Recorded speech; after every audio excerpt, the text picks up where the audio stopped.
Ag, as mamas en vrouens dra ons dikwels die gewig van so baie harte op ons skouers.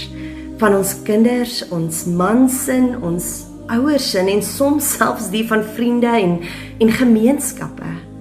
Ons gee tot ons soms wonder of nog iets oor is vir onsself.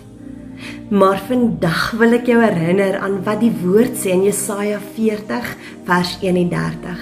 Maar die wat op die Here wag, kry nuwe krag.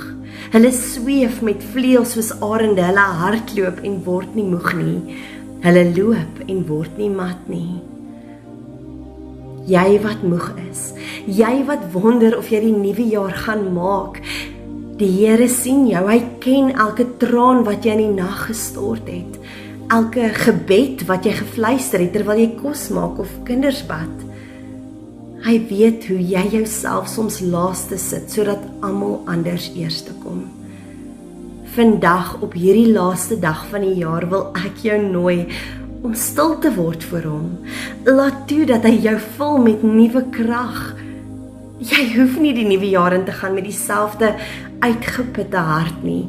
Gee jou moegheid vir hom, gee jou bekommernisse oor jou kinders, jou huwelik, jou finansies en jou gesondheid. Gee dit alles vir hom.